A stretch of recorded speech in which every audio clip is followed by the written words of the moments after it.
اعوذ باللہ من الشیطان الرجیم بسم اللہ الرحمن الرحیم رب اشرح لی صدری ویسر لی امری واحلل عقدۃ من لسانی یفقہوا قولی۔ اے میرے رب، میرا سینہ کھول دے اور میرا کام آسان کر دے، اور میری زبان کی گرہ کھول دے تاکہ وہ میری بات سمجھ سکے۔ اللہم ارنا الحق حقا وارزقنا اتباعہ وارنا باطل باطلا وارزقنا اجتنابہ۔ اے اللہ، ہمیں حق کو حق کر دکھا اور اس پر چلنے کی توفیق عطا فرما، اور باطل کو باطل کر دکھا اور اس سے بچنے کی توفیق عطا فرما۔ اللہم اجعل قرآن ربیع قلبی ونور صدری وجلاء حزنی وذہب ہمی وغمی۔ اے اللہ، اس قرآن کو میرے دل کی بہار بنا دے، اس قرآن کو میرے سینے کا نور بنا دے، اور اس قرآن کو میرے حزن و ملال اور میرے غم کے ہٹانے کا سبب بنا دے، آمین۔ آج انشاءاللہ ہم 11ویں پارے کی سورہ ہود شروع کریں گے۔ یہاں پھر آپ لوگ نوٹ کر لیں، سورہ یونس اور سورہ ہود جو ہے یہ پھر جوڑے کی شکل میں ہے، ٹھیک ہے نا؟ جیسے کہ ہم لوگوں نے سورہ انعام، سورہ اعراف پڑھی تھی، ٹھیک ہے نا؟ التذکیر بآلاء اللہ جو کہ سورہ یونس سے، آج آپ لوگ سورہ ہود پڑھیں گے۔ سورہ ہود جو ہے پھر اس کا سورہ اعراف والا انداز ہوگا۔ التذکیر بایام اللہ، یعنی اللہ کے ایسے دن جس میں کہ بڑی بڑی قوموں کو عذاب آئے، ٹھیک ہے نا؟ اچھا، یہاں پر یہ پھر وہی ترتیب انشاءاللہ رہے گی جیسے کہ ہم نے سورہ آراف میں پڑھی، لیکن آپ لوگوں کو یاد ہوگا وہاں ایک ایک رکوع تھا، یہاں ڈیٹیل ملے گی آپ کو۔ سورہ ہود میں انہی 6 اقوام کا ہم ڈیٹیل سے پڑھیں گے۔ اچھا، اس سورہ ہود کے حوالے سے ایک حدیث ہے، وہ آپ دیکھ لیں، ترمذی کی حدیث ہے۔ حدیث میں آتا ہے کہ حضرت ابو بکر صدیق رضی اللہ تعالی عنہ نے نبی کریم صلی اللہ علیہ وآلہ وسلم سے عرض کیا، یا رسول اللہ صلی اللہ علیہ وآلہ وسلم، آپ پر بڑھاپے کے آثار نمایاں ہو گئے ہیں۔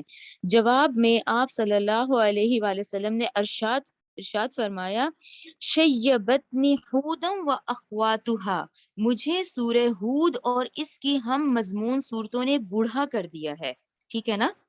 کہ اس میں وہ جو عذاب کے پکڑ کی اور اتنی شدید وہ جو آیات ہیں، اس سے یہ حدیث ہمیں ملتی ہے اس حوالے سے کہ مجھے سورہ ہود اور اس کی ہم مضمون صورتوں نے بوڑھا کر دیا ہے۔ چلیں اب سورت شروع کرتے ہیں۔ اعوذ باللہ من الشیطان الرجیم، بسم اللہ الرحمن الرحیم۔ شروع اللہ کے نام سے جو بہت مہربان اور نہایت رحم کرنے والا ہے۔ حروف مقطعات سے ہی سورت شروع ہو رہی ہے۔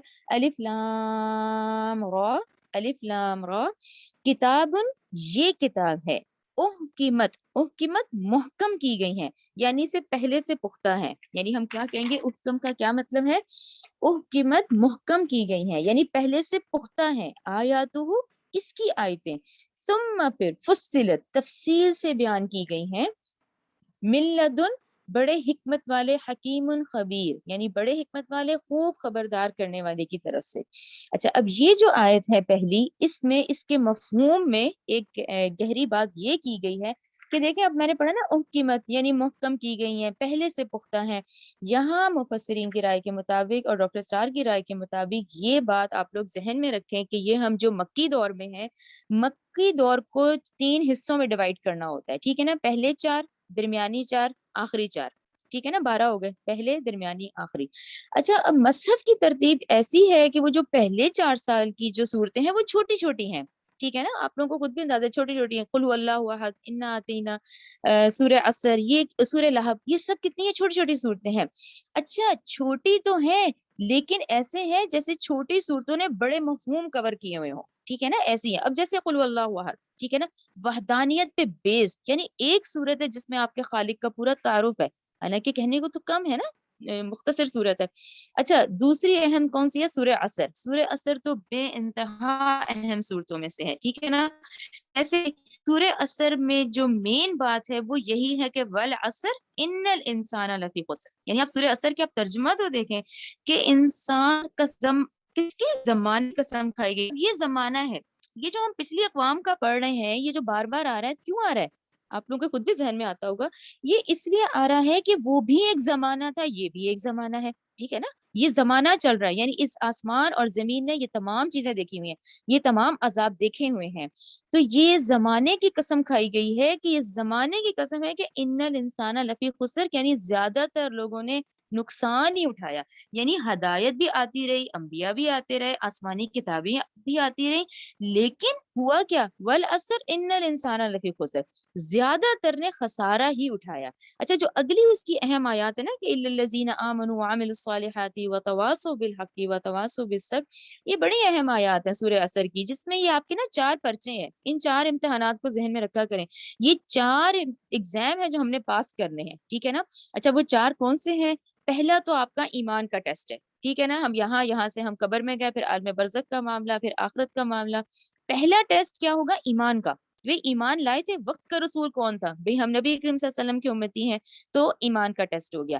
اچھا یہ ایمان آپ نے ایکسپٹ کیا ہوگا تو اعمال صالح ہوں گے، ٹھیک ہے نا۔ ابھی میں والعصر کے بارے میں آپ کو بتا رہی ہوں، ٹھیک ہے نا، اعمال صالح آ گئے کہ ایمان ایکسپٹیبل ہوگا تو آپ کے نیک اعمال کاؤنٹ ہوں گے، ورنہ آپ کے نیک اعمال نہیں ایکسپٹیبل ہیں، ٹھیک ہے نا۔ اچھا پھر یہاں تک نہیں ہے، تیسرا پرچہ بھی ہے۔ تیسرا پرچہ کیا ہے کہ اب یہ جو قرآن ہے اس کو سمجھا ہے، اس کو اب سمجھ کے اس کو آگے اس کی تلقین بھی کرنی ہے، یعنی اس کی تاکید بھی کرنی ہے، ایک دوسرے کو حق کی تلقین کرنی ہے، ٹھیک ہے نا۔ یہ ہمارے پرچوں میں سے ہے، یہ نہیں کہ خود سمجھ کے اب ہم بیٹھ گئے بھئی مجھے تو سمجھ آ گیا نا، اس کو سمجھ کے پھر اس حق کی تلقین کرنی ہے۔ چوتھا پرچہ کیا ہے کہ ٹھیک ہے اس میں مشکلات بہت آئیں گی تو ایک دوسرے کو صبر کی تلقین کرنی ہے۔ اب دیکھیں یہ مختصر صورت ہے لیکن کتنی ڈیٹیلڈ ہے، یہ ہے وہ جو ابتدائی جو دور کی صورتیں تھی مکہ کی، وہ مختصر تھی لیکن ان کے مفہوم بہت گہرے تھے، ٹھیک ہے نا، جسے میں نے آپ کو سورہ اخلاص اور سورہ عصر کا حوالہ دیا۔ تو یہ ہے اس آیت کا پہلا مطلب کہ ٹھیک ہے اس سے پہلے جو پختہ قسم کی آیات آئی ہیں اس کے بعد ان کی تفصیل بھی آئی ہے، تو اس لحاظ سے یہ اب جو تفصیل والی صورتیں ہیں یہ جو ہے یہ مکی دور کے آخر والی ہیں، جیسے آپ لوگوں نے سورہ انعام پڑھی، سورہ اعراف پڑھی، سورہ یونس، یہ سورہ ہود، یہ آخری دور کی ہیں، کیونکہ اس کے اندر کی جو آیات آتی ہے نا اس سے بھی اندازہ ہوتا ہے، یعنی حضرت ڈاکٹر اسرار کی بھی رائے ہے کہ اس سے اندازہ ہوتا ہے کہ یہ آخری دور کی ہیں، جبکہ ان کے اعتراضات بہت بڑھ گئے تھے، ٹھیک ہے نا، کفار مکہ کے۔ اچھا سورہ عصر کے ہاں سورہ عصر کے لحاظ سے ایک اور بھی بات ہے، یہ امام شافعی کی ہے، انہوں نے سورہ عصر کے بارے میں کہا ہے کہ اگر لوگ اس ایک سورت پر تدبر کریں تو یہ ان کی ہدایت کے لیے کافی ہوگی، ٹھیک، جبکہ یہ ابتدائی مکہ کے دور میں نازل ہوئی ہے۔ یہ آپ لوگ انشاءاللہ کلیئر ہو گیا ہوگا۔ یہ پہلی آیت کے ڈیٹیل میں اسی طرح ہے کہ پہلے مختصر مگر گہرے مفہوم کے ساتھ صورتیں نازل ہوئی ہیں، آخر میں تفصیل، ان میں تفصیل آ گئی ہے، ٹھیک ہے نا۔ اور یہ کس کی طرف ہے؟ یہ اس ہستی کی طرف سے ہے جو حکیم ہے اور خبیر ہے۔ آیت نمبر 2 کی طرف آ جائیں، اللہ تعبدو، یہ کہ نہ تم عبادت کرو، الا اللہ، مگر اللہ ہی کی، اننی، بے شک میں، لکم، تمہارے لیے، منہ، اسی کی طرف سے ہوں، ٹھیک ہے نا، مجھے اسی نے بھیجا ہے، اسی کی طرف سے ہوں، نذیر و بشیر، ڈرانے والا اور خوشخبری دینے والا ہوں، رائٹ۔ آیت نمبر 3 کی طرف آ جائیں، وَأَن يَسْتَغْفِرُوا، وَأَن، اور یہ کہ وَأَن يَسْتَغْفِرُوا، اور یہ کہ تم مغفرت طلب کرو، ربکم، اپنے رب سے، ثم، پھر، توبو، تم توبہ کرو، الیہ، اسی کی طرف، یمتعکم، وہ فائدہ دے گا، ٹھیک ہے، یمتعکم، وہ فائدہ دے گا تمہیں، متاعن، فائدہ، حسنن، بہت اچھا، الی اجل مسمى، ایک وقت مقررہ تک، ٹھیک ہے نا، وَيُؤْتِي، وہ دے گا، کل، ہر، ذی فضل، فضلہ، صاحب فضل کو اس کا فضل۔ اس کو ہم تھوڑا سا روک لیتے ہیں، دیکھیں نا، اب یہ پہلے بتایا گیا کہ میں نذیر، ڈرانے والا ہوں، خوشخبری دینے والا ہوں، ٹھیک ہے نا، نذیر و بشیر۔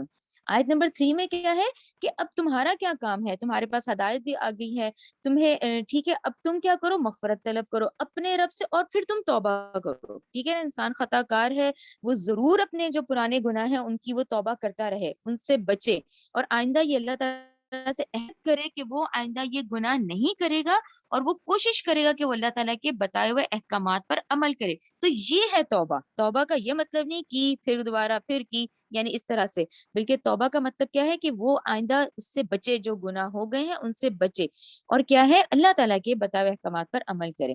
اچھا پھر دیکھیں، الیہ یمتعکم، وہ تمہیں دے گا فائدہ۔ اب یہاں اس آیت میں کس فائدے کا ذکر ہے؟ اس دنیا کے فائدے کا، یہ جو ہم اس وقت نعمتیں، اللہ تعالیٰ کی جو دی ہوئی نعمتوں سے ہم فائدہ اٹھا رہے ہیں نا، تو یہاں دنیاوی فائدے کا ذکر ہے کہ وہ تمہیں فائدہ دے گا، فائدہ بہت ہی اچھا دے گا، لیکن الی اجل مسمى کا مطلب ایک تھوڑا سا ہے، ٹھیک ہے، ایک مقررہ وقت کے لیے میں نے تمہیں بھیجا ہے، اس میں تم ضرور ان نعمت سے فائدہ اٹھاؤ، میں تمہیں فائدہ دوں گا، ٹھیک ہے نا. وَيُؤْتِي وہ دے گا كُلَّ ذِي فَضْلٍ فَضْلَهُ اور ہر صاحب فضل کو اس کا فضل. اب یہاں صاحب فضل سے کیا مراد ہے؟ ٹھیک ہے ہر وہ فضل جس کا وہ مستحق ہوگا، یعنی جو بھی فضل کا مستحق ہوگا اللہ اس کو اپنے فضل سے ضرور نوازے گا. ٹھیک ہے نا. آپ لوگوں کو خود بھی دیکھیں شاید سے سمجھ آیا ہوگا کہ دو طرح کی باتیں ہیں. دیکھیں ایک تو اس دنیا میں وہ لوگ آتے ہیں جو صرف دنیا ہی کمانے کے لیے آتے ہیں، ٹھیک ہے نا. اچھا ان کے بھی مواقع موجود ہیں، جتنی وہ کما لیں، جتنی عیش و عشرت کی زندگی گزار لیں، تمام مواقع موجود ہیں. ٹھیک ہے نا. انہوں نے دنیا ہی یہ فائدہ انہوں نے یہ اٹھایا کہ بھئی ہم دنیا میں آ گئے ہیں، ہم اس کی ایک ایک نعمت سے فائدہ اٹھائیں، تو وہ مواقع بھی موجود ہیں. دوسرے کون سے لوگ ہیں؟ یہ صاحب فضل والے، جو کہ جن کا ٹارگٹ آخرت ہوگی اور وہ یہاں سے نیکی کے مواقع اٹھائیں گے. نیکی کمانے کے بھی تمام مواقع یہاں موجود ہیں، لیکن اٹھانے آپ نے خود ہیں. ٹھیک ہے نا. گناہ کمانے کے بھی تمام مواقع موجود ہیں.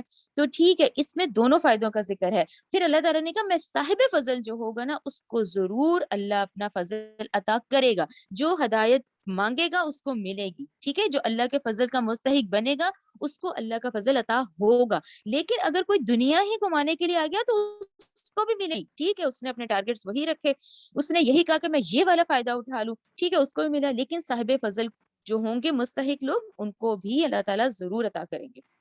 وَإِنْ اور اگر تولو، ٹھیک ہے، اور اگر تم منہ پھیر لو ان چیزوں سے، ٹھیک ہے نا، تم نے منہ پھیر لیا، فَإِنِّي تو بے شک میں اخافو میں ڈرتا ہوں علیکم تم پر عذاب یوم کبیر ایک بہت بڑے دن کے عذاب سے. ٹھیک ہے نا. جس کی تیاری ہمیں اس دنیا میں رہ کے کرنی ہے.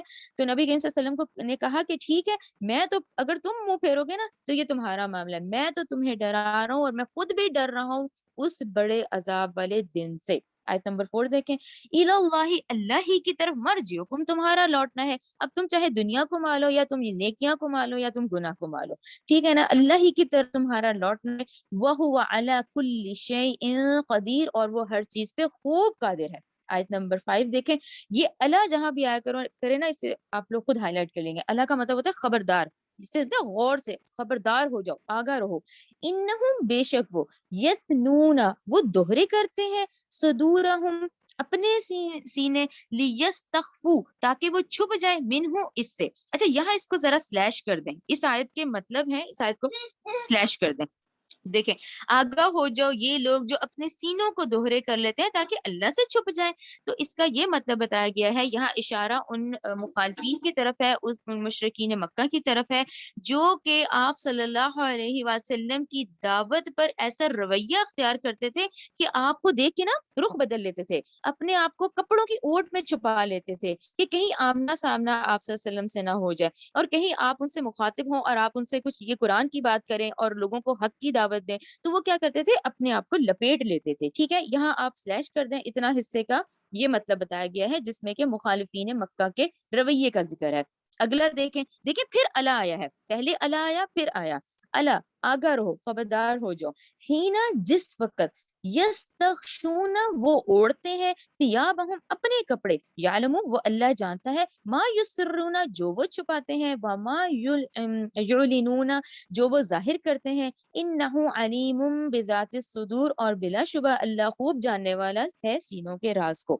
اچھا یہ آپ لوگوں کو اب دیکھیں یہ آیت جب پوری ترجمہ پڑھیں تو اس میں ایک اشارہ تو ایک پہلی بات کی طرف ہے جو میں نے بتایا کہ اس میں مخالفین مکہ کے اس رویے کا ذکر ہے جو وہ کرتے تھے، اپنے آپ کو لپیٹ لیتے تھے، منہ چھپا لیتے تھے. ٹھیک ہے نا. لیکن یہاں اس آیت کا دوسرا مفہوم بھی ہے جو کہ ہمیں بخاری کی حدیث سے ملتا ہے، ریفرنس سے ملتا ہے. حضرت ابن عباس رضی اللہ تعالی عنہ کے حوالے سے یہ بات نقل کی گئی ہے کہ کچھ اہل ایمان پر حیا کا بہت زیادہ غلبہ تھا. کچھ اہل ایمان جس میں کہ آپ لوگ لکھ رہے ہیں حضرت عثمان رضی اللہ تعالی عنہ کا ذکر ہے. ٹھیک ہے نا. حضرت عثمان غنی جو ہمارے امیر المومنین ہیں، تیسرے امیر المومنین حضرت عثمان رضی اللہ تعالیٰ عنہ کا ذکر آتا ہے کہ ان پر حیا کا بہت غلبہ تھا، ایسا کہ وہ جب کبھی غسل بھی کرتے تھے تو عریاں ہونا ناپسند فرماتے تھے اور ایسے مواقع پہ اتنا جھک جاتے تھے کہ ان کا ستر بھی چھپا رہے، حتیٰ کہ قضائے حاجت جب کرتے تھے تو پورے ستر کا اہتمام کرتے تھے. تو یہاں پر یہ حکم آیا ہے کہ تم اس سلسلے میں کچھ بھی کر لو تو اللہ تعالیٰ کی نگاہوں سے تو تم نہیں چھپ سکتے ہو، لہٰذا ستر چھپانے کے بارے میں جو معروف احکامات ہیں صرف وہی اختیار کرو، کسی بھی کام میں غلو کرنے کی ضرورت نہیں ہے. ٹھیک ہے نا, یہ آپ لوگوں کو کلیئر ہو گیا کہ اس میں دو مفہوم ہے اس آیت کے, ایک میں حیا کا ذکر آیا, حضرت عثمان کا خاص ذکر آیا, اور دوسرے اہل ایمان بھی تھے لیکن حضرت عثمان کا خاص ذکر آیا ہے. لیکن یہ جو ہے کہ اپنے سینوں کو دوہرا کر لیتے تھے, چھپا لیتے تھے, جس میں پھر مخالفین مکہ کی اس رویے کا ذکر ہے. یہ کلیئر ہو گیا. چلیں آگے آ جائیں. اب یہاں 12واں پارہ شروع ہوتا ہے, آیت نمبر 6. وما من دابۃ, نہیں ہے کوئی چلنے والا جاندار. ٹھیک ہے نا, اب یہاں جاندار کی بات ہے. یہ جاندار میں کون ہے؟ پوری تمام مخلوق کی بات کی جا رہی ہے اس وقت. یہ بہت خوبصورت آیت ہے, یہ آیت نمبر 6 کہ تمام جاندار, یعنی آپ دیکھیں پتھر پتھر کے نیچے کا چلنے والا کیڑا, اور سمندر کی گہرائی میں رہنے والے جانور, پہاڑوں کی اوٹ میں رہنے والے, ہم انسان تمام جاندار آ جاتے ہیں. نہیں ہے کوئی جاندار فی الارض, زمین میں, الا مگر اللہ رزقها, اللہ کے ذمے ہے اس کا رزق. ٹھیک ہے نا, یعنی اللہ تعالیٰ نے یہ تمام جو اس وقت مخلوق بنائی ہے, تمام جاندار ہیں, تو اللہ کے اپنے ذمے ہے اس کا رزق. وہ یعلم, اور وہ جانتا ہے, مستقرها و مستودعها. ٹھیک ہے, یعنی اس کی قرارگاہ بھی اور اس کے دفن ہونے کی جگہ بھی. تو اس آیت کے اتنے حصے کو ذرا سا آپ رک جائیں کہ اگر اس میں تین اہم ہے. ایک تو اللہ تعالیٰ نے رزق کا ذمہ لے لیا, یعنی اب تک جتنے جا چکے ہیں, جتنے آ رہے ہیں, جتنوں نے آنا ہے, یعنی قیامت تک کے تمام جو ہے جاندار, کس وہ اندازہ مقرر ہے اور اس کے مطابق یہاں رزق موجود ہے اور اس کا ذمہ اللہ نے لیا ہے. ٹھیک ہے. اچھا, یہاں پر ایک چھوٹی سی مثال جو ہم لوگ اپنی ڈیلی لائف میں دیکھتے ہیں, یہ دیکھیں ایک بچہ جو ہوتا ہے 9 ماہ ماں کے پیٹ میں رہتا ہے, اس رحم میں دیکھیں اس کو پوری غذا جاتی ہے. اچھا, پھر وہ دنیا میں آتا ہے, اس کے آنے سے پہلے پوری ماں کی چھاتی میں دودھ پیدا ہو جاتا ہے. ٹھیک ہے, یہ اتنی بڑی بڑی اللہ کی قدرت کی نشانیاں ہیں. اچھا, یہاں آپ لوگوں کے ذہن میں ایک سوال آتا ہوگا جو ڈاکٹر اسرار نے بڑی خوبصورتی سے بیان کیا ہے. دیکھیں بات تو صحیح ہے نا, آپ کے اور میرے ذہن میں آتے ہیں, بہت سارے وہ لوگ ہمارے ذہنوں میں آتے ہیں کہ جو فاقے کی نوبت میں ہے. پھر انسان کہتا ہے نا کہ یہ آیت تو یہ ہے کہ اللہ نے تو رزق کا ذمہ لیا ہے, تو آخر ان کا کیا معاملہ ہے کہ جو بہت سارے ایسے لوگ ہیں جو فاقوں میں زندگی گزار رہے ہیں, بہت سے ایسے لوگ ہیں جن کو نہیں رزق مل پا رہا ہے, ان کا کیا ہے؟ دیکھیں یہ بہت اہم نقطہ ہے. یہاں اللہ تعالیٰ کی طرف سے جو رزق ہے وہ مکمل ہے. اللہ تعالیٰ نے جو ہم ذمہ داری لی ہے اور اس کا پورا رزق پورا مکمل یہاں موجود ہے. اب یہاں ہوتا کیا ہے, یہاں معاملہ آ جاتا ہے لوٹ کسوٹ کا, کہ وہ ہم میں سے لوگ جن کو اللہ نے زیادہ نوازا ہوا ہے, وہ کیا کرتے ہیں, وہ اپنے بینک بھرنے شروع ہو جاتے ہیں, وہ اپنے خزانے بھرنے شروع کر دیتے ہیں. اب اس مال میں سے تو حصہ ہے تمام لوگوں کا, رائٹ. ابھی آپ لوگوں نے سورہ توبہ پڑھی ہے, سورہ توبہ آیت 60 جس میں معرف زکوٰۃ کا تمام ان کا ذکر ہے کہ یہ جو تمہیں مال دیا گیا ہے اس میں سے اتنے لوگوں کو تم نے دینا ہے. اب یہاں اللہ تعالیٰ کی تقسیم جو ہے وہ مکمل طور پہ ہے, لیکن آج جو ہم نے لوٹ کسوٹ کی ہے نا, تو اس کے ذمہ دار آج ہم خود ہیں. تو ہم جواب دہ ہوں گے کہ جس کو جتنا زیادہ مال سے نوازا ہوا ہے, اس نے وہ جمع کرنا شروع کر دیا, اس نے وہ بٹورنا شروع کر دیا, اس نے اپنے مال میں سے حق نہیں نکالا. کیوں؟ کیونکہ آپ دیکھیں یہ جو اب تک ہم دیکھ رہے ہیں نا کہ نبی کریم صلی اللہ علیہ وسلم, اس کے بعد یہ جو خلفائے راشدین کا دور آتا ہے وہ 30 ایئرز ہیں, آپ ذہن میں رکھا کریں. 2 ایئرز ابو بکر کے ہیں, 10 ایئرز حضرت عمر کے ہیں, 12 ایئرز حضرت عثمان کے ہیں, 5 ایئرز حضرت علی کے ہیں, اور 6 منتھ جو ہیں وہ حضرت حسن کے ہیں. تو یہ 30 سال ہیں. ان 30 سال میں آپ دیکھیں اس وقت لوگ زکوٰۃ دینے کے لیے نکلتے تھے تو کوئی زکوٰۃ لینے والا نہیں ملتا تھا, کہ وہ جو کیا اس دور میں امیر لوگ نہیں تھے, امیر ترین تھے. آپ وہ کہتے ہیں کیلکولیشنز کے حساب تو لگائیں ان دینار کے لحاظ سے لاکھوں کروڑوں کی مالیت تھی, لیکن وہ اس میں سے اللہ کا حق نکال دیتے تھے. یہ آج جو لوٹ کسوٹ ہمیں دکھ رہی ہے نا, یہ سارے ذمہ دار ہم خود انسان ہیں. یہ بہت اہم نقطہ ڈاکٹر صاحب نے اس لیے سمجھایا ہے کیونکہ یہ آیت ہے کہ اللہ نے تو ذمہ لیا ہے رزق, اللہ نے تو فل دیا ہوا ہے, لیکن ہم انسان جو ہے یہ اس وقت کر رہے ہیں کہ جو جمع کر رہا ہے وہ جمع کرنے پہ لگا ہوا, وہ دیتا ہی نہیں ہے دوسرے کو. ٹھیک ہے نا, یہ تو رزق کو ہاں آ گیا. اچھا, پھر اہم نقطہ یہ اسی لیے نوٹس ہیں, یہ آپ لوگ یاد کریں, سورہ انعام 98 لکھ لیں, یہ ہم وہاں ڈسکس کر آئے ہیں. یہ دوسری دفعہ اب پھر آیا ہے, مستقرها و مستودعها. ٹھیک ہے, یعنی کہ ان تمام جانداروں کا ان کی قرارگاہ بھی اللہ تعالیٰ کے ذمہ ہے, اور ان کے جائے دفن بھی, کہ انہوں نے دفن کہاں ہونا ہے. تو یہ دوبارہ دیکھ لیتے ہیں اس ڈیفینیشن کو کہ مستقرها مستودعها. مستقر کس کو کہتے ہیں, یہ آپ لوگوں کے قرآن میں بھی قرارگاہ لکھا ہوا ہوگا. قرارگاہ یعنی اس جگہ کو کہتے ہیں, یعنی مستقر سے مراد اس جگہ کو کہتے ہیں جہاں کوئی شخص باقاعدہ اپنا ٹھکانہ بنا لیتا ہے. ٹھیک ہے نا. ہم یہاں آئے تو عارضی تھے لیکن ہم نے اپنے ٹھکانے بنا لیے. جہاں کوئی شخص باقاعدہ اپنا ٹھکانہ بنا لے، اس کے برعکس امانت رکھنے کی جگہ پر قیام عارضی قسم کا ہوتا ہے، اس لیے وہاں رہائش نہیں ہوتی ہے. یعنی قبر کے اندر ہماری رہائش نہیں ہوگی، رہائش جو ہے وہ اس دنیا میں ہے. تو مستقرہ کیا ہوا؟ یہ دنیا، قرار گاہ، جہاں ہم آئے تو تھوڑی دیر کے لیے تھے لیکن ہم نے باقاعدہ اپنا ٹھکانہ بنا لیا. مستودع یعنی کہ جائے امانت، یعنی یہ جو باڈی ہے پھر امانت کے طور پہ قبر میں ہوگی، تو وہاں دیکھیں رہنے کا انتظام نہیں ہوگا، وہ پھر ایک ٹیمپریری، بالکل ایک عارضی ٹھکانہ ہے جو کہ امانت کے طور پہ ہم قبر میں ہوں گے. ٹھیک ہے نا. حضرت حسن بصری رحمۃ اللہ علیہ سے منقول ہے کہ مستقر سے مراد دنیا ہے جہاں انسان باقاعدہ اپنی رہائش کا ٹھکانہ بنا لیتا ہے، اور امانت رکھنے کی جگہ سے مراد قبر ہے، یعنی مستودعہ، جس میں انسان کو مرنے کے بعد عارضی طور پر رکھا جاتا ہے، وہاں سے اسے آخرت میں جہنم یا جنت کی طرف لے جایا جائے گا. یہ آپ لوگ پھر نوٹ ڈاؤن کر لیں، سورہ انعام 98 میں ہم لوگ پڑھ آئے ہیں، اور اب ہم نے سورہ ہود کی آیت نمبر 6 میں بھی پڑھا ہے. ٹھیک ہے. کل فی کتاب مبین، یعنی یہ رزق ہمارا، یہ ہمارے آنے کی جگہ، ہم کس پلان سے اللہ کے حکم کے مطابق آئے ہیں، مستودع ہمارے دفن ہونے کی جگہ، یہ تمام چیزیں کہاں ہے؟ کل فی کتاب مبین، یہ ہر چیز واضح طور پر کتاب میں تحریر کر دی گئی ہے. ٹھیک ہے. یہ تحریر ہے پہلے سے. ٹھیک ہے. آیت نمبر 7 دیکھیں، بہت اہم ہے.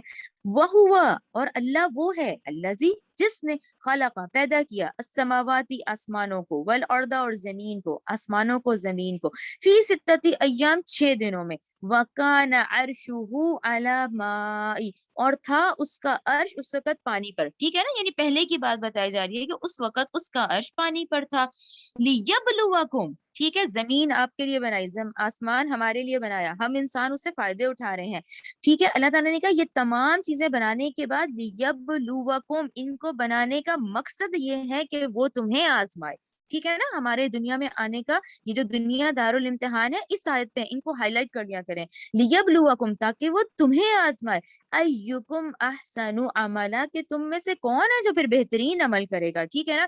اب دیکھیں نا، دنیا تو کتنی حسین ہے اس وقت. اب حسین بھی ہے لیکن اس میں دل بھی نہیں لگانا. ٹھیک ہے نا. صرف ضرورت کی چیزیں ہمیں اپنے لیے استعمال کرنی ہے، کیونکہ اگر ہم وہ نہیں کریں گے نا تو وہ بھی کفران نعمت ہے. اس نقطے کو ذہن میں رکھیں آپ لوگ. دنیا میں ضرورت ضرور پوری کرنی ہے لیکن خواہشات پوری کرنے نہیں ہم یہاں آئے، بلکہ یہاں پر اللہ تعالیٰ نے تمہیں یہ دنیا بھی بنائی، آسمان بھی بنائے، زمین بھی بنائی، تاکہ وہ تمہیں آزمائے کہ تم میں سے بہترین عمل کرنے والے کون ہیں. ولا ان، البتہ اگر، قلتا، آپ کہیں، انکم، کہ بلا شبہ تم، مبعوثون، کہ تم اٹھائے جاؤ گے، من بعد الموت، مرنے کے بعد، لا یقولن، تو البتہ وہ ضرور کہیں گے، الذین، وہ لوگ جنہوں نے، کفروا، کفر کیا ہوگا، ان ھذا الا سحر مبین، کہ نہیں ہے مگر یہ تو کھلا جادو ہے. یعنی ہم چورا چورا ہو جائیں گے، ہمارے ذرے بکھر جائیں گے، پھر ہم دوبارہ اٹھائے جائیں گے. ٹھیک ہے. چلے اب آیت نمبر 7 میں دیکھیں. اچھا، آیت نمبر 7 میں آپ لوگوں کو بتاؤں، دیکھیں یہاں بہت اسلامک اسکالرز ہیں، آپ کو بہت رائے ملتی ہے. یہ میں آپ کو پہلی بتا دوں، کیونکہ یہ ڈاکٹر صاحب نے پہلی کہا یہ آیت متشابہات میں ہے، لیکن کیونکہ اب ہم اس آیت سے گزر رہے ہیں تو لازمی ہے کہ ہم اس کو سمجھیں بھی نا، کہ زمین و آسمان کو 6 دنوں میں پیدا کیا، اس وقت اس کا عرش پانی پہ تھا. اس کا مطلب ہمیں آتی ہے نا ذہن میں بات آتی ہے، بہت ساری باتیں ذہن میں آتی ہیں کہ اچھا کیا پہلے پھر عرش تھا. ٹھیک ہے نا. اچھا، اس کی کچھ ترتیب جو ہے واللہ عالم، میں نے اسی لیے پہلے لکھا ہے کیونکہ ڈاکٹر سنار نے بھی ایسے ہی سمجھایا، اس کو میں نے پورا نوٹ ڈاؤن کیا، انہوں نے بھی اینڈ میں اس کو واللہ عالم ہی کہا ہے کہ دیکھیں اللہ نے ہم سے یہ نہیں پوچھنا ہے کہ بھئی پہلے عرش بنا تھا کہ قلم. رائٹ. پہلے نقطے کو ذہن میں رکھیں. ہم سے قیامت کے دن یہ نہیں پوچھا جائے گا کہ بھئی پہلے کیا بنا تھا. اس لیے اس کی رائےوں میں بھی اختلاف ہوتے ہیں. ٹھیک ہے. لیکن جتنا ڈاکٹر صاحب نے کہا ان کی نالج میں ہے وہ انہوں نے اس آیت کو سمجھانے کے لیے ایکسپلین کیا. چلیں اب شروع کرتے ہیں اس کو. یہ ترمذی کی حدیث ہے 3319. رائٹ.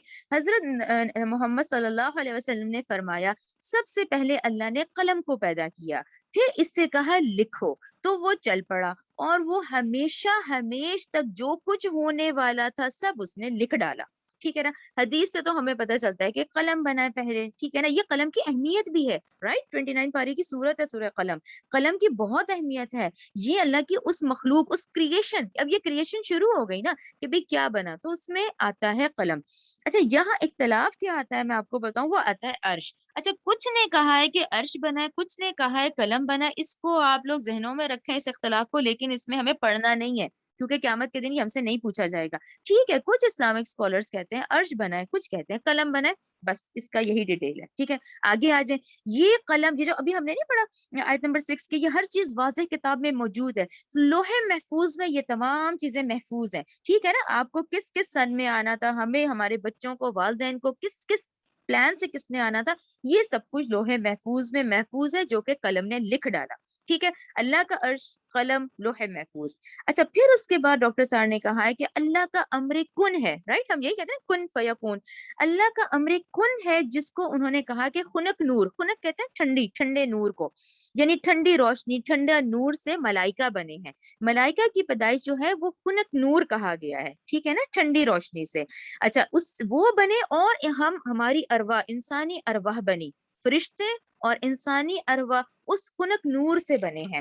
آگے آ جائیں نیکسٹ پیج پہ. اچھا اس کے بعد جبکہ اب کیونکہ اب 200 سال ہو چکے ہیں, 200 سے 250 سال ہیں. دیکھیں یہ جو سائنس ہے نا, سائنس کا اتنا زیادہ پرانا نہیں ہے, یہ 200-250 سال پہلے ہے. قرآن جو ہم پڑھ رہے ہیں وہ 1442 سال پہلے ہے.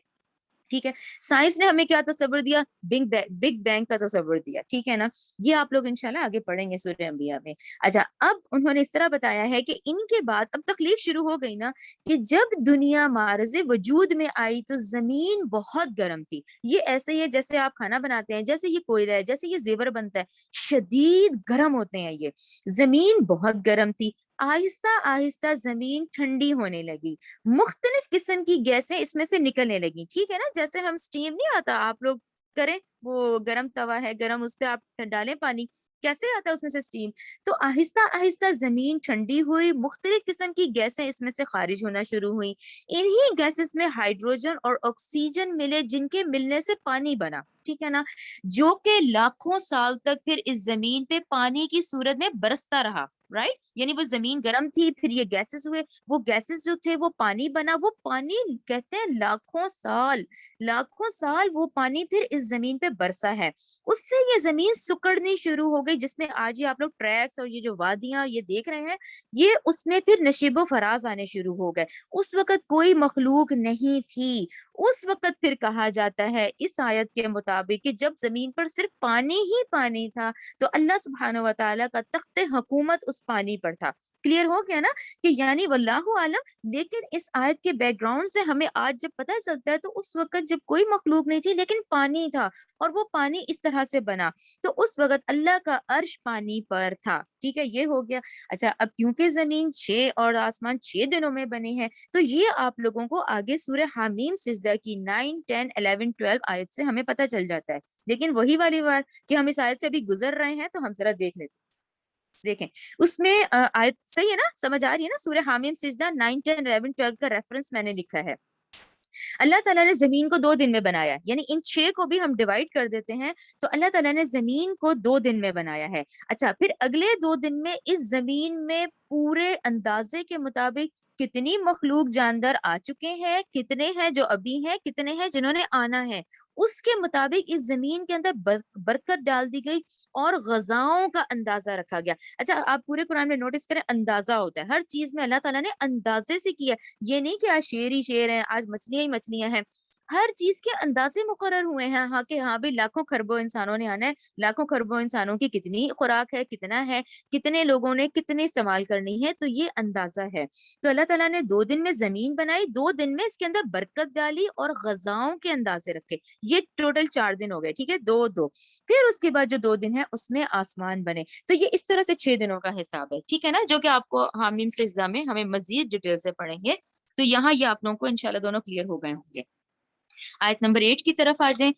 ولا ان, البتہ اگر اخرنا, ہم مؤخر کر دیں, انہم ان پر سے, عذاب الی امت معدودہ, ایک گنی چنی مدت کے لیے. ٹھیک ہے نا, اگر ہم تھوڑی دیر کے لیے بھی کر بھی دیں گنی چنی مدت تک, لیقولن, البتہ وہ کافر ضرور کہیں گے, ماں کون سی چیز ہے, یحبسہ روک رہی ہے اسے, الا آگاہ رہو، یوم جس دن، یاتیہم وہ عذاب آئے گا ان کے پاس، لیسا تو نہیں، مصروفاً پھر وہ پھیرا نہیں جائے گا، عنہم ان سے، وحاقا وہ گھیر لے گا، بہم انہیں، ما وہ عذاب، کانو بھی یستہزئون جس کا اب وہ استہزا کر رہے ہیں، جس کا وہ مذاق اڑا رہے ہیں۔ اب آپ دیکھ رہے ہیں نا 7ویں آیت میں انہوں نے کہا یہ تو جادو لگ رہا ہے، کیسے اٹھیں گے؟ 8ویں میں اللہ نے کہا ٹھیک ہے یہ جو اسی عذاب کو مانگ رہے ہیں نا، یہ آئے گا تو یہ دور نہیں ہو، یہ ان سے پھیرا نہیں جائے گا، اور اس وقت وہ انہیں گھیر لے گا جس کا آج یہ مذاق اڑا رہے ہیں۔ آیت نمبر 9 اور 10 وہ غور سے پڑھیں، بہت اہم آیت ہے 9 اور 10، اور اب سب اپنے اپنے پہ اپلائی کریں خود، ٹھیک ہے نا؟ یہ آیت 9 اور 10 میں ہم انسانوں کی فطرت کے بارے میں ہے کہ ہم بنیادی طور پہ کیوں ناشکری کرتے ہیں، ہم بنیادی طور پر کیوں یہ سب کرتے ہیں۔ دیکھیں ہم انسانوں پر ہے یہ 9 اور 10، اس کو غور سے پڑھیں۔ ولا ان البتہ اگر، ازقنا ہم چکھائیں، انسان کو، منا اپنی طرف سے کیا مطلب؟ جو مجھ پہ مشکل آتی ہے وہ بھی اللہ کے حکم سے آتی ہے، جو مجھے نعمت بھی ملی ہے وہ بھی اللہ کے حکم سے ملی ہے۔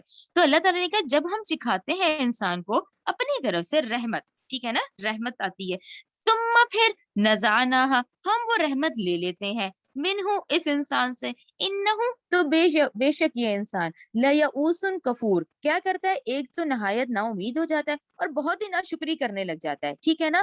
یعنی جب ہم نے اس کو بہت نعمتوں سے نوازا ہوتا ہے تو جب ہم اس نعمت میں سے کچھ لے لیں ان سے تو وہ فوراً بھول جاتا ہے کہ پہلے جو اتنی نعمتیں مجھے نوازی ہوئی تھی وہ ان کو فوراً بھول جاتا ہے، بلکہ شور مچانے لگ جاتا ہے، نہ شکری کرنے لگ جاتا ہے، نہ امید ہو جاتا ہے، ٹھیک ہے نا؟ کلیئر ہو گیا کہ جب اللہ نے بہت نوازا اس میں سے کچھ لے لیا تو فوراً نا امید ہو جاتا ہے، اس وقت بھول جاتا ہے کہ مجھے پہلے اتنی آسائشیں بھی دی ہوئی تھیں، اتنی رحمت بھی تھی مجھ پر۔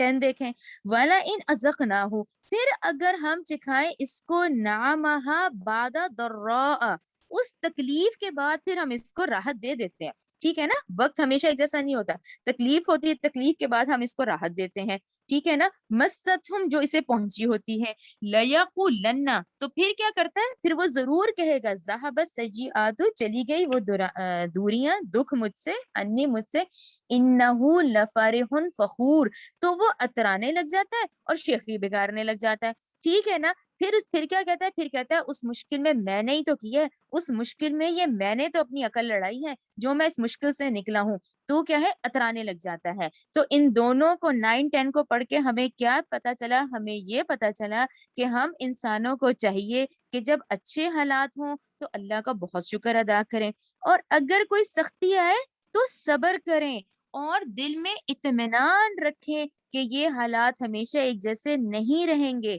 آج سختی ہے تو کل آسائشیں بھی ہیں، ٹھیک ہے نا؟ یعنی یہ بہت اہم آیت ہے، اور یہ آیتیں ہیں جس میں آپ کے اور میرے امتحانات ہیں، ہم امتحانوں سے گزرتے ہیں، اور ہم کیا، جب ہم یہ ذہن میں رکھیں گے نا کہ یہ تو دونوں ہی میرے اللہ کی طرف سے آئی ہیں اور یہ میرا اللہ ہے جو مجھے آزما رہا ہے، تو مجھے اس کا اجر بھی بہت ملے گا، ٹھیک ہے نا؟ دونوں، جو تکلیف آتی ہے، جو نعمتیں ملتی ہیں، دونوں اللہ کی طرف سے ہوتی ہیں، جب ان کو لیا جاتا ہے وہ امتحان ہوتا ہے، ٹھیک ہے نا؟ آیت نمبر 9 اور 10 کو ضرور اپنے پلے سے باندھ لیں ان چیزوں کو کہ یہی ہماری امتحانات ہیں۔ آیت نمبر 11 آ جائے، اِلَّا الَّذِينَ مگر وہ لوگ جنہوں نے صبر کیا، ٹھیک ہے نا؟ اس کے بعد پھر یہ بھی بتایا کہ نہیں ایسے لوگ بھی ہیں، ٹھیک ہے نا؟ آیت نمبر 11 میں سب انسان ایک جیسے نہیں ہے، ایسے بھی ہیں کہ ایمان والے لوگ، اِلَّا الَّذِينَ مگر وہ لوگ جنہوں نے صبر کیا، وَعَمِلُوا الصَّالِحَاتِ نیک عمل کیے، اولئک لہم یہی لوگ ہیں ان کے لیے مغفرت ہے، وَأَجْرٌ اور اجر ہے، کبیر بہت بڑا اجر ہے۔ آیت نمبر 12 دیکھیں، فَلَعَلَّكَ پھر شاید کہ آپ تارکم چھوڑنے والے ہوں، بعد باز ماں اس چیز کا جو یوہا وہی کی جاتی ہے، الیکا آپ کی طرف، وضائکم اور تنگ ہونے والا ہو بھی اس کی وجہ سے، صدرکو آپ کا سینہ، ان اس اندیشے سے کہ یقولو کہ وہ کافر کہیں، لولا کیوں نہیں، انزلہ نازل کیا جاتا، علیہ اس پر کنزن خزانہ، ٹھیک ہے نا؟ وہ ان کافروں کے یہی اعتراضات تھے، یہی ان کی ضد تھی کہ ان پر کوئی خزانہ کیوں نہیں نازل کیا جاتا، او یا پھر جا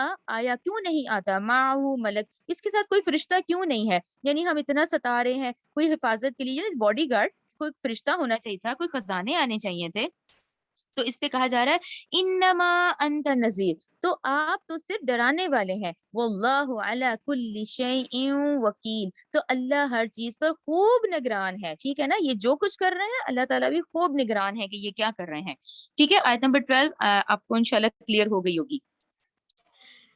آیت نمبر 13 ام کیا یقولون وہ کہتے ہیں، اچھا ام یقولون افتراہ، کیا وہ کہتے ہیں کہ اس نے یہ قرآن خود گڑھا ہے، یعنی کوشچن مارک ہے نا کہ یہ کیسے کہتے ہیں کہ یہ نبی کریم صلی اللہ علیہ وسلم نے خود گڑھا ہے، یہ کیسی بات ہے، کیا وہ کہتے ہیں کہ اس نے یہ قرآن خود گڑھا ہے، قل کہہ دیجئے فاتو تو تم لے آؤ بعشری سورت بعشری 10 سورہ مثلی ہی اس جیسی 10 صورتیں مثلی ہی اس کی جیسی مفتریات گھڑی ہوئی ودعو، پھر اللہ تعالیٰ نے کہا یہ بھی کرو ودعو، تم سب بلا لو، ہوتا نہیں تم سارے اکٹھے ہو جاؤ، ودعو تم سب بلا لو، من استطاعتم جس کی تم طاقت رکھتے ہو، من دون اللہ اللہ کے سوا، ان کنتم صادقین اگر تم سچے ہو۔ تو یہ 13 آیت میں یہ آپ لوگ اپنے قرآن پہ نا لکھ لیا کریں، یہ ہم لوگ پڑھ رہے ہیں نا تو آپ کے پاس ریمائنڈر آ جاتا ہے کہ سب سے پہلے ہم نے بقرہ میں پڑھا، بقرہ 23 میں بھی یہ آیت تھی چیلنجنگ، یہ چیلنج تھا نا کہ ٹھیک ہے پھر ایک ہی آیت بنا کے لاؤ، ایک سورت ہی بنا کے لاؤ، پھر آپ لوگوں نے سورہ یونس 38 میں پڑھا ہے، پھر آپ لوگ اب سورہ ہود 13 میں پڑھ رہے ہیں، اور ابھی آگے سورہ بنی اسرائیل 88 میں بھی آپ لوگ پڑھیں گے، ٹھیک ہے نا، تو یہ ہم دیکھتے ہیں کہ کر کوئی بھی نہیں سکا، بالکل بھی کوئی نہیں کر سکا، وہ اتنے چیلنج وہ کہتے تھے کہ بھی یہ خود گڑا ہوا ہے، تو اللہ تعالیٰ نے کہا کہ ٹھیک ہے اگر یہ خود سے ہے تو لے کر آؤ ایک آیت ایک سورت، پھر یہاں کیا آیا ہے 10 صورتیں، ٹھیک ہے نا، یہ چیلنج ہے کہ ٹھیک ہے پھر لے کر آؤ اگر تم سچے ہو، تو ہمیں پھر پتہ چلتا ہے کہ کوئی بھی یہ کام کر نہیں سکا، ٹھیک ہے۔ آیت نمبر 14 دیکھیں، آپ لوگوں نے نوٹ ڈاؤن کر لیا نا، بقرہ، یونس، ہود اور بنی اسرائیل، اور یہ بھی پتہ ہے ذہن میں ترتیب رکھا کریں، آپ لوگ اس وقت مکی دور سے گزر رہے ہیں، بقرہ تو مدنی دور کی ہے، یعنی پہلے یہ والے آیات نازل ہوئی ہیں جس میں ان کو یہ چیلنج دیے گئے ہیں، وہ تو بعد کے ہیں جبکہ مدینہ میں جا کے بقرہ نازل ہوئی ہے، یہ ذہن میں رکھا کریں کہ یہ ہم مکی دور میں سے بھی گزر رہے ہیں۔ آیت نمبر 14 دیکھیں، فَإِن لَمْ يَسْتَجِيبُوا، پھر اگر وہ نہ جواب دیں لکم تمہیں، ٹھیک ہے نا، اس چیلنج کا اگر وہ تمہیں نہ جواب دیں، فَعْلَمُوا تو تم جان لو انما یقیناً انزل نازل کیا گیا ہے یہ قرآن بعلم اللہ، یہ اللہ کے علم کے ساتھ نازل کیا گیا ہے، وَأَلَّا إِلَٰهَ اور نہیں ہے کوئی معبود برحق الا ہوا مگر وہی، فَهَلْ أَنْتُمْ مُسْلِمُونَ تو کیا اب تم مسلمان ہوتے ہو، ٹھیک ہے، یہ کوشچن انداز ہے کہ یہ بات کلیئر ہے کہ کیا اب تم سر تسلیم کرتے ہو کہ جب کہ تم نہیں کر سکتے، تم نہیں بنا سکتے۔ آیت نمبر 15 دیکھیں، من جو کئی کانا ہو یریدو ارادہ کرتا ہے حیات الدنیا دنیا کی زندگی کا، اچھا دنیا کی زندگی کی جب یہ آیت آئے تو اس پہ آپ لوگ خود ہی دنیا پرستی دیکھ لیا کریں، دنیا پرستی بھی تو ہے نا کہ بس صرف ٹارگٹ دنیا ہے، یہ ان لوگوں کے لیے ہے کہ جو کوئی ارادہ کرتا ہے دنیا کی زندگی کا، وزینتہ اور اس کی زینت کا، نوفی تو ہم تو اس کو پوری پوری دیتے ہیں، ٹھیک ہے، الیہم انہیں، وہ دنیا ہی لینا چاہتے ہیں نا تو ہم انہیں دیتے ہیں، اعمالہم ان کے اعمالوں کی جزا، فیہا اس دنیا میں ہی، ٹھیک ہے، آپ بہت شہرت چاہتے ہیں آپ کو شہرت دے دی جائے گی، بہت دولت چاہیے، جائیداد چاہیے، چیزیں چاہیے، اللہ نے کہا ہم ان کو، کیونکہ انہوں نے تو عمل ہی یہی کیا نا، انہوں نے تو اپنے اعمال کو اس کام میں لگایا کہ دنیا حاصل کرنی ہے، تو انہیں ان کے اعمال دیتے ہیں ہم فیہا اسی دنیا میں، وہم فیہا وہم فیہا اور وہ اس دنیا میں لا نہیں یبخسون اور وہ کمی نہیں ہوتی ان کے پاس، بہت عمارتیں، بہت گھر، بہت جائیداد، بہت سونا، بہت چیزیں ہم ان کو دے دیتے ہیں، کن کو، دنیا پرستوں کو۔ آیت نمبر 16 دیکھیں، اولئک الذین یہی ہے وہ لوگ کے لیسا نہیں ہے لہم ان کے لیے فی الاخرتی آخرت میں پھر ان کا کوئی حصہ نہیں ہے، الا النار پھر ان کے لیے صرف آگ کا عذاب ہی ہے، پھر ان کے لیے آخرت میں آگ ہی ہے، وحبط اور برباد ہوا ما جو کچھ صنعوا انہوں نے کیا تھا فیہا اس دنیا میں، وباطلون اور وہ سب ضائع ہو گیا، ٹھیک ہے نا، کتنی محنت کی، یعنی انسان جب اس دن اٹھے گا تو وہ یہی کہے گا میں تو اتنی محنت کر کے آیا لیکن وہ ساری محنت باطل ہو گئی، وباطلون وہ سب ضائع ہو گیا، وما کانوا اور جو تو وہ تھے یعملون جو انہوں نے وہاں رہ کے عمل کیے، ٹھیک ہے نا، یہاں سے دیکھیں صرف ہم نے اعمال لے کے جانا ہے، دولت یہاں، رشتہ دار یہاں، اولاد یہاں، مال جائیداد یہیں رہ جائے گی، ایک اعمال لے کے جانا ہے، لیکن اگر صرف یہ دنیا کمانے میں ہی ساری ایفرٹس لگا دی تو اللہ تعالیٰ نے کہا ان کا آخرت میں پھر کوئی حصہ نہیں ہے، تو ان کو آپ لوگ خود بریکٹس کر لیا کریں، 15 16 رائٹ، 15 16 کو ہم اکٹھا کرتے ہیں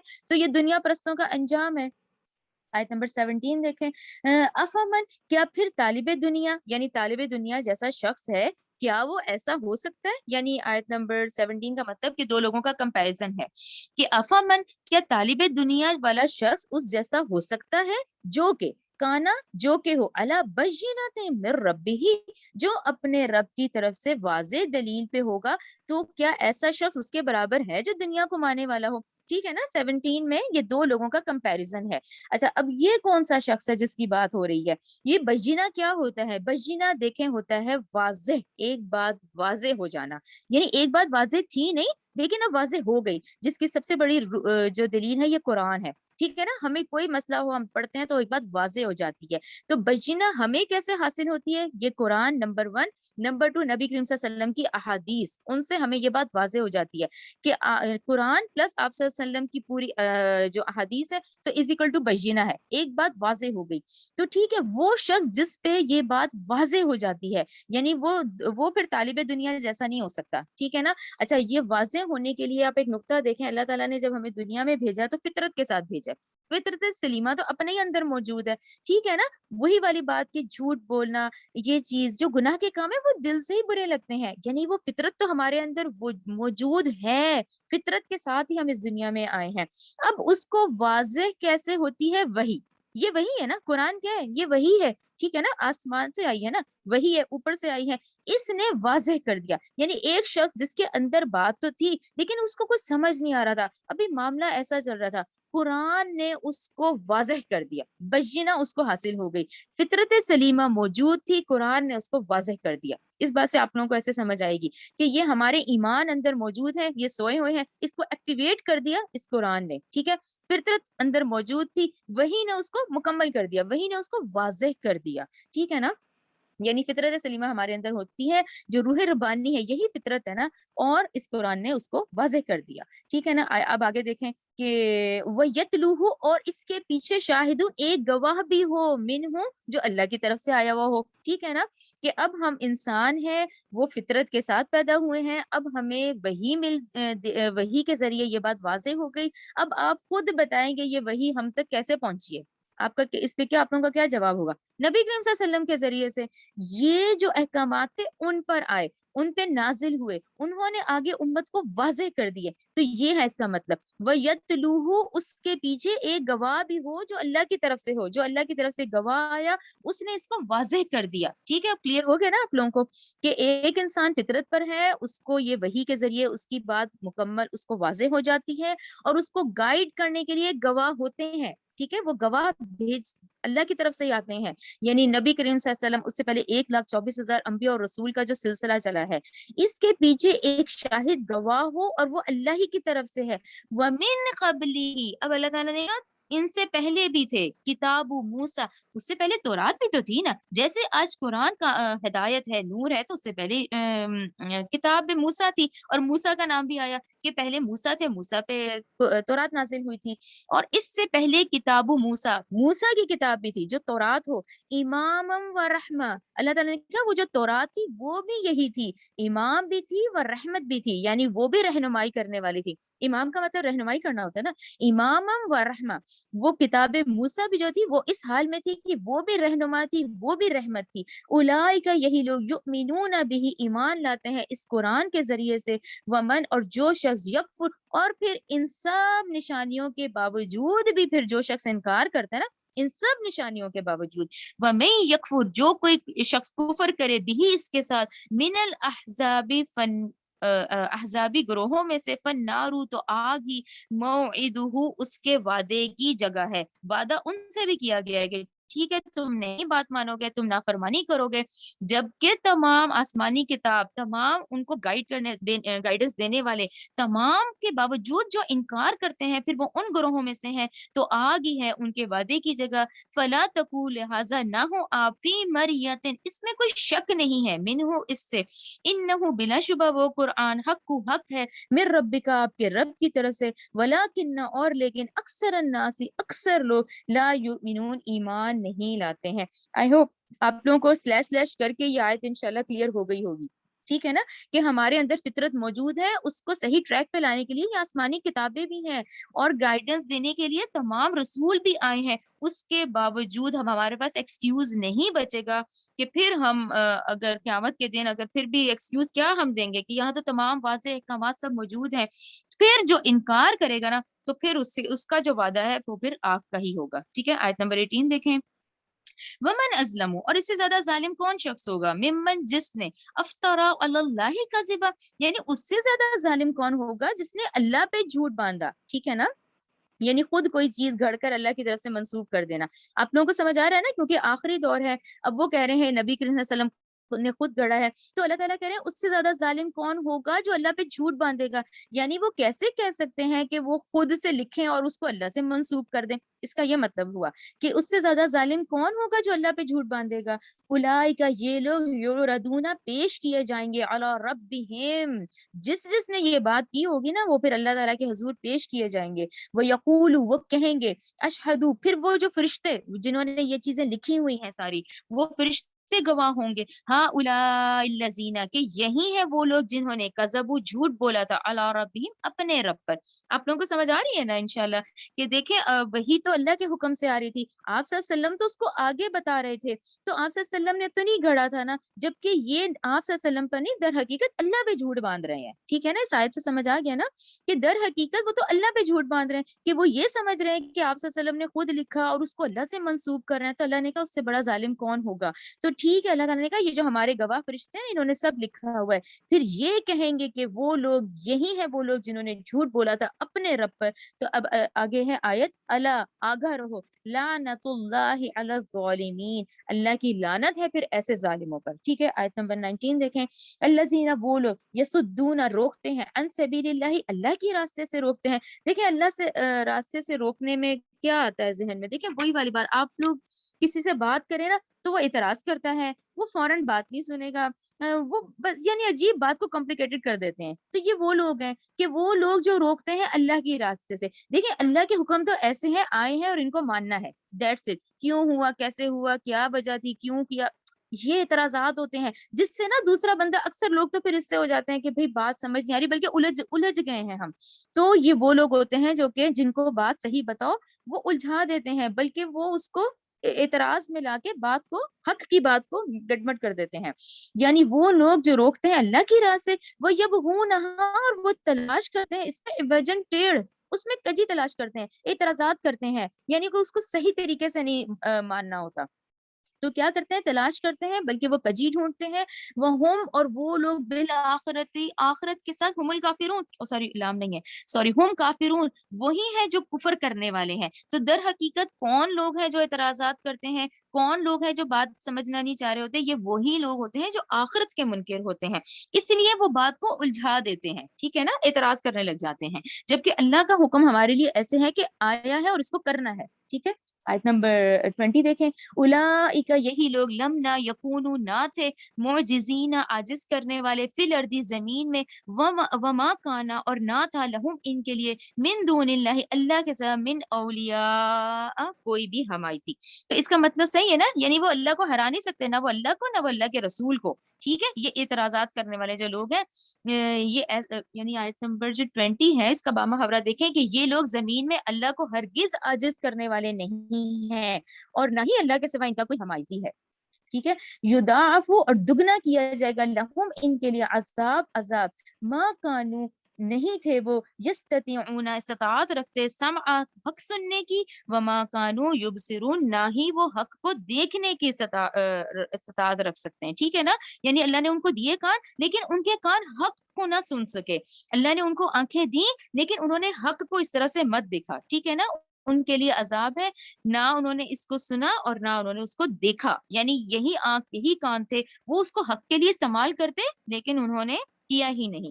اولئک الذین, یہی ہے وہ لوگ جنہوں نے خسروا, خسارے میں ڈالا, انفسہم, اپنے آپ کو, وضل, اور گم ہو گیا, عنہم, ان سے, ما کانوا یفترون, وہ جو وہ جھوٹ گڑتے تھے وہ سب بھی ان کو نہ ملا, وہ بھی ان سے گم ہو گیا. ٹھیک ہے نا, گمراہی میں ہی پڑے. لا جرما, یقینا, انہم, بلا شبہ وہ لوگ, فی الآخرتی, آخرت میں, ہم الاخسرون, وہی سب سے زیادہ خسارے پانے والے ہیں.